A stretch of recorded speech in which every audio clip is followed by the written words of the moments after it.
makikita nyo, parang may inscription siya dyan. Hindi siya makikita in plain sight, pero pag nilagyan mo ng black light, makikita mo yan.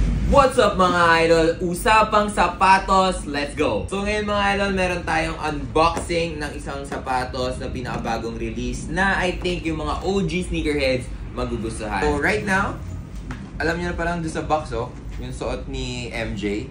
Grabe, yung box pa lang pinag-isipan na.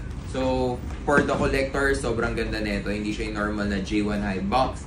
And the papers itself, buksan natin to. So, this is the Jordan 1 High Black Toe 2025. So, for me, it's like the reimagined.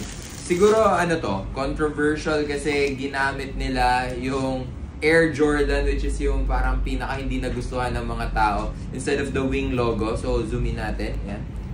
Air Jordan. Pero, alam nyo ba mga idol, it comes with 2 extra laces. So, ang galing nga ng ginawa ni Jordan dito. Hindi na nakasabit, hindi na yung mga naka-cardboard. Parang sa Lost and Found, diba? Naka-lace up siya dyan. Meron siyang black and red laces. Tapos, yung material, yung quality, honestly, mas gusto ko yung mga lumang version. I think the 2016, 2013, mas gusto ko yun. Ito kasi, the 2025, feeling ko parang ano na siya, hindi buttery leather.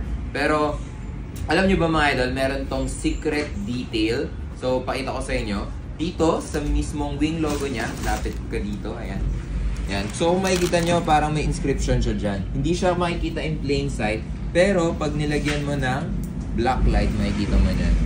My very best, Michael Jordan. So, alam nyo ba yan? Alam nyo ba yung mga idol? Alam nyo bang may secret detail dyan na nakalagay dyan? Right now, going to for below SRP. I think SRP neto 9,895. Dito sa Panyapak, we're only selling this for 9,000 pesos. So, sobrang steal.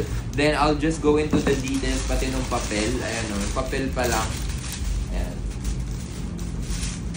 Si MJ, si Michael Jordan, tapos yung mga nag-photoshoot siya. Ito ata yung photoshoot niya nung ano, ginawa yung Jumpman logo. Ito yung suot niya eh. Sa mga hindi may alam ng mga idol, si Jordan, yung Jumpman logo, hindi siya naka-shorts, naka-ano siya. Ganito yung suot niya. Naka-tracksuit yan. So, if ever interested kayo dyan mga idol, available yan ngayon sa Panyapak. Pero if you're just interested to know more about the deals, pwede kayo mag-walk-in dito, check out the shoes, and we have a lot more. Ayan, upahita mo. Yan, meron tayong Lost and Found dyan, may Kobe's tayo, meron tayong Jordans at Dunk. So, we're located at Panyapak, Bukawi, Bulacan. Searchable tayo sa Google Maps and Waze. We're open from 9:30 AM to 10:30 PM. Bagong oras na yan mga idol, mas pinahaba para makater lahat ng customer. So, yun lang guys. Kita-kits. Peace out.